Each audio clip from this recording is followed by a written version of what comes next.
Maidianti. Kali ini aku akan membahas Kerajaan Tarumanegara. Tarumanegara itu apa sih? Tarumanegara atau Kerajaan Taruma adalah kerajaan tertua kedua di Nusantara setelah Kerajaan Kutai yang meninggalkan bukti arkeologi.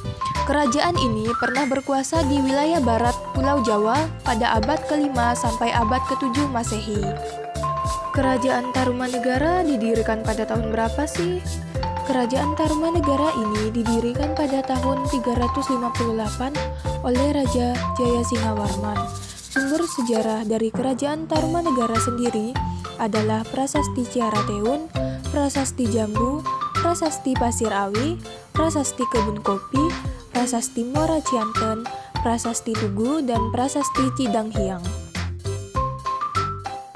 Prasasti peninggalan Kerajaan Tarumanegara pertama adalah Prasasti Ciarateun. Prasasti yang ditemukan sekitar tahun 1863 silam ini ditemukan di Desa Ciarateun Ilir, Kecamatan Cibung Bulang, Kabupaten Bogor. Pada prasasti ini ditemukan pahatan laba-laba, cap telapak kaki Raja Purnawarman, serta sejak beraksara Pallawa yang berbunyi, "Ini dua kaki yang seperti kaki Dewa Wisnu, ialah kaki yang mulia Sang Purnawarman, Raja di negara Taruma, Raja yang gagah berani di dunia." Peninggalan Kerajaan Tarumanegara yang kedua yaitu Prasasti Jambu atau yang juga dikenal dengan nama Prasasti Pasir Koleangkap. Prasasti ini ditemukan di kawasan perkebunan jambu di Bukit Pasir, Koleangkap, Lewiliang, Kabupaten Bogor.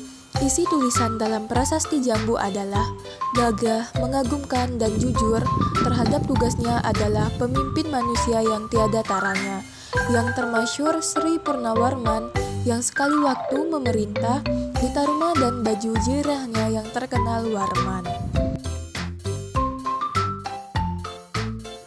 Peninggalan yang ketiga yaitu Prasasti Pasir Awi. Prasasti Pasir Awi ditemukan oleh seorang arkeolog berkebangsaan Belanda bernama N.W. Heoparmans pada tahun 1864 silam di kawasan hutan Cipamingkis, Bogor, tepatnya di Bukit Pasir Awi bagian selatan. Peninggalan Kerajaan Tarumanegara yang keempat yaitu Prasasti Kebun Kopi.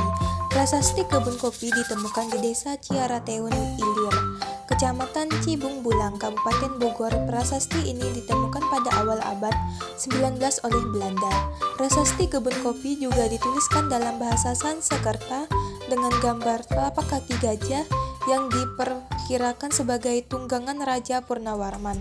Penemuan telapak kaki gajah inilah yang membuat Prasasti Kebun Kopi juga disebut sebagai Prasasti Tapak Gajah. Prasasti yang kelima yaitu Prasasti Muara Cianten yang ditemukan pada abad 1864 silam di Desa Cianten, Bogor, Jawa Barat. Prasasti ini memiliki kemiripan dengan Prasasti Awi, yakni terdapat gambar telapak kaki dan pahatan tulisan ikal. Meski demikian, isi tulisan dalam prasasti tersebut belum dapat disimpulkan oleh para ahli. Peninggalan Kerajaan Tarumanegara berikutnya adalah Prasasti Tugu. Prasasti ini diberi nama sesuai dengan tempat penemuannya, yakni berada di Kampung Batu Tumbuh, Desa Tugu, Koja, Jakarta Utara. Prasasti ini diperkirakan dibuat pada masa kejayaan Kerajaan Tarumanegara saat pemerintah Raja Purnawarman.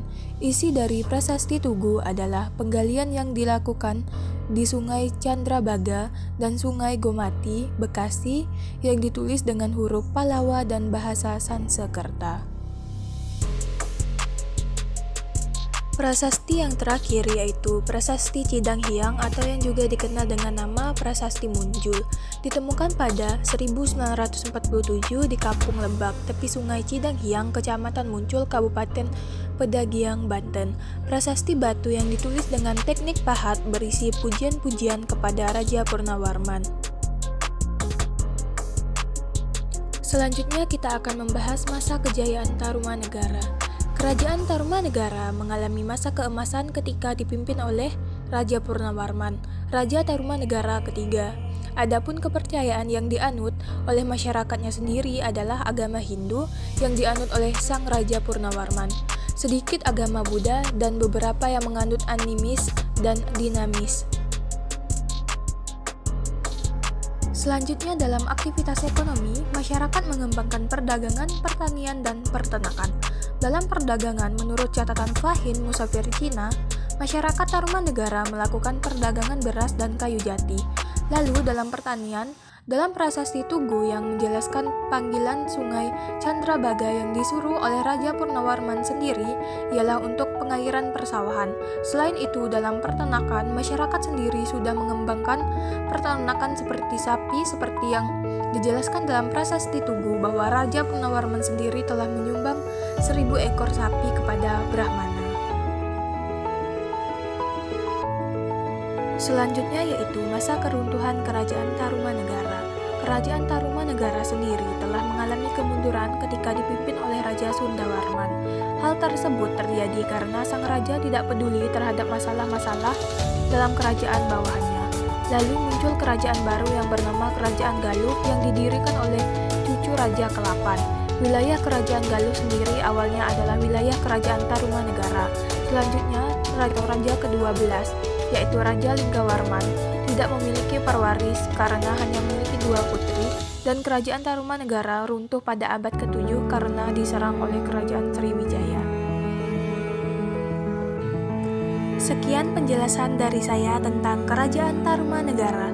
Terima kasih. Thanks for watching.